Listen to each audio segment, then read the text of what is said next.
Good morning children. आज हम 8th class की जो हमारी बुक है हनी ड्यू, उसकी सेकंड पोएम है ज्योग्राफी लेसन। आज हम ये पोएम पढ़ेंगे। इसके जो पोइट हैं वो हैं जुल्फिकार घोष। ये एक पाकिस्तानी राइटर हैं जो पोएम लिखते हैं और ये बाद में अमेरिका जाके बस गए, तो इसलिए आजकल इनको पाकिस्तानी अमेरिकन राइटर भी कहा जाता है। इस पोएम में क्या होता है कि एक बार ये हवाई जहाज में बैठे तो उन्होंने वहाँ जाके ऊपर से जाके जब शहर को देखा तो इन्होंने देखा कि जो शहर है वो एक विशेष तरीके से प्लान किया गया है, विशेष तरीके से एक ज्योमेट्रिकल डिज़ाइन में विकसित किया गया है और किस प्रकार जो शहर है वो नदियों के किनारे बसे हुए हैं। तो इनके दिमाग में काफ़ी थॉट्स आते हैं और उन्हीं थॉट्स को इन्होंने आज की इस पोएम में लिखा है। आज हम इस पोएम को पढ़ेंगे और ज़्यादा समझेंगे। तो let us start the poem. ये पोएम है हमारी ज्योग्राफी लेसन। तो इसमें पोएम स्टार्ट करने से पहले ही इन्होंने कुछ बातें लिखी है, ये देखिए हम पढ़ लेते हैं इनको। यह लिखा हुआ है कि can you imagine what your city would like if you saw it from 10,000 feet above the ground.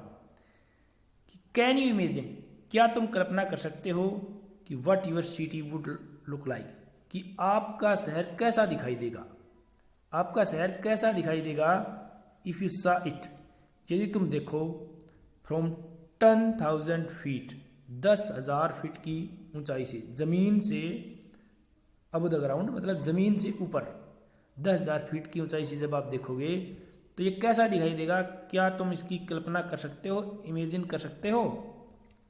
Neatly planned and perfect in proportion like a geometric design.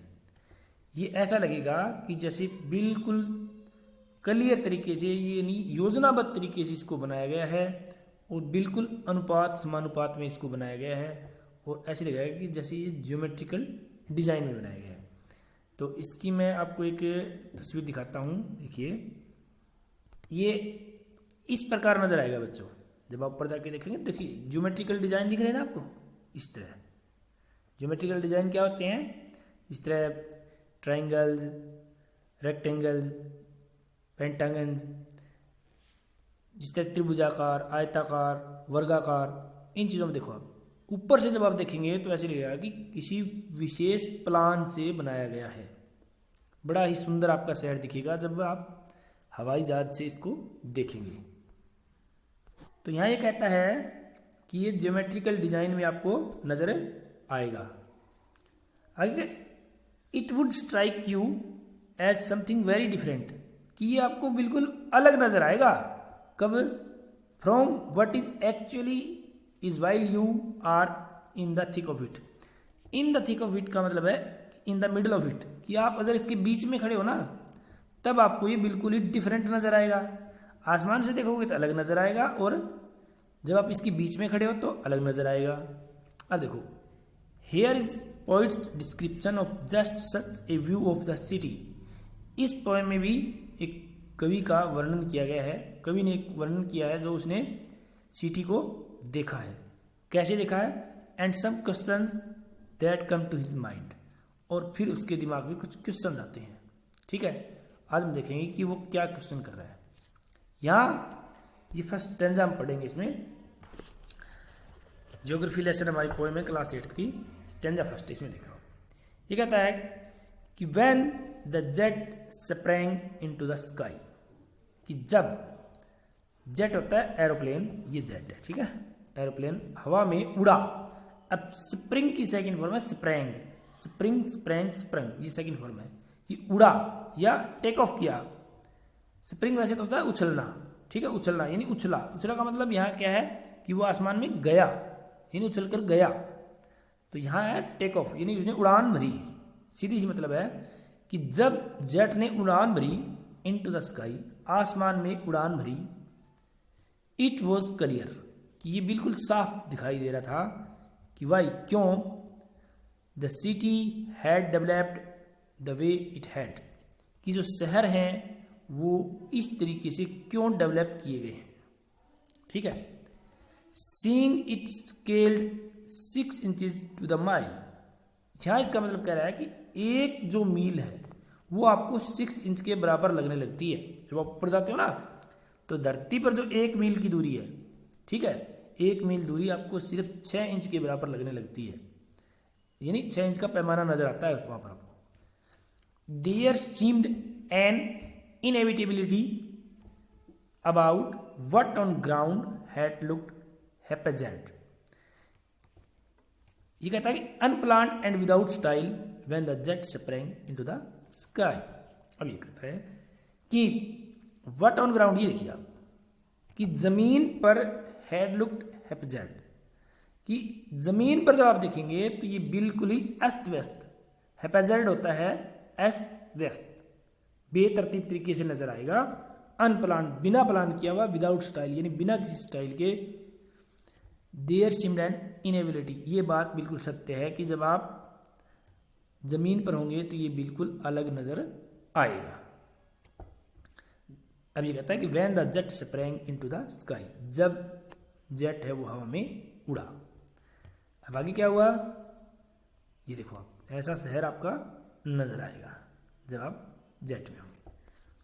आगे ये कहता है कि स्टेंजर सेकंड देखिए आप,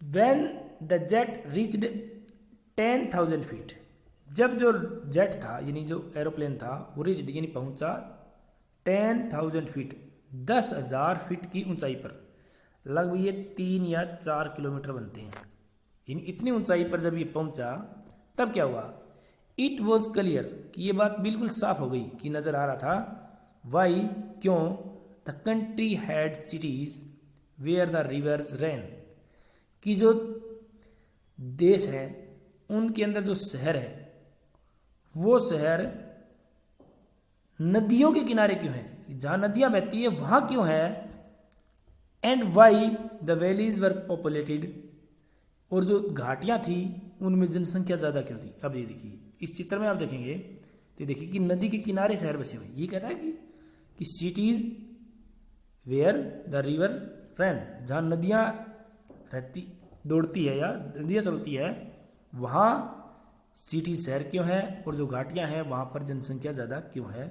ये बात क्लियर हो गई, कब क्लियर हुई, 10,000 फीट ऊंचाई से ये बात क्लियर हो गई। क्या क्लियर होगी, अब देखो, अब ये कहता है कि द लॉजिक ऑफ ज्योग्राफी, कि इसके पीछे ज्योग्राफी का लॉजिक है, भूगोल का तर्क है, कारण जो है लॉजिक यानी कारण, रीजन, ये जो तर्क जिसे बोलते हैं, इसके पीछे एक ज्योग्राफी का रीजन है। वो क्या रीजन है कि द लैंड एंड वाटर, यानी जमीन और पानी ने अट्रैक्टेड मैन, मैन यानी इंसान, हमेशा से इंसान को अट्रैक्ट किया है, आकर्षित किया है, कि जहां जमीन और पानी होंगे वहीं इंसान रहेगा।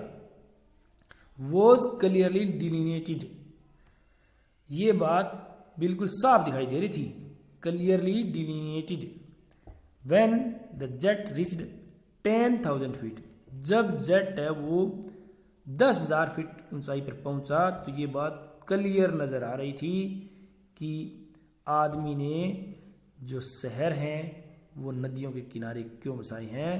ये बात 10,000 फीट ऊंचाई से क्लियर नजर आ रही थी। क्लियर होगी यहां से बात। नेक्स्ट, अब आगे कहता है ये स्टेंजा नंबर 3 में कि व्हेन द जेट रोज, अब रोज होता है उठना, उठा यानी और ऊपर गया 6 माइल्स हाई।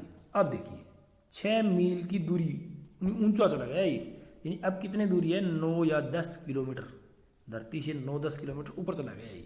ठीक है, अब ये कहता है it was clear the earth was round, कि अब वहां से इतनी ऊपर जाने से ये बात क्लियर हो गई कि जो धरती है वो गोल है, and that it had more sea than land. अब ये देखिए मोर सी देन लैंड, यानी जमीन से ज्यादा पानी है, ये बात भी क्लियर हो गई है।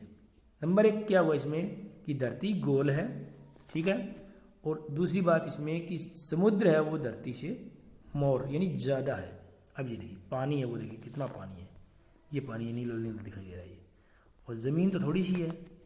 तो ये कह रहा है कि जो समुद्र है वो धरती से ज़्यादा है। ये बात कब क्लियर हुई? 6 माइल हाई जाने पर ये बात क्लियर हुई।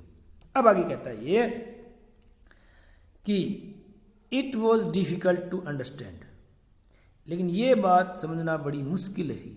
और बातें सारी क्लियर हो गई, एक बात इसके समझ में नहीं आई, डिफ़िकल्ट टू अंडरस्टैंड यानी समझने में मुश्किल आई है, that the man on earth, कि जो इंसान है धरती पर, उन्होंने फाउंड पा लिया है, उन्होंने ढूंढ लिया है क्या? कॉजेज कारण ढूंढ लिए हैं, टू हेट ईच अदर, कि एक दूसरे से हेट करने के कारण उन्होंने ढूंढ लिए हैं, नफरत करने के, इंसानों ने, यानी इंसान एक दूसरे से नफरत करते हैं।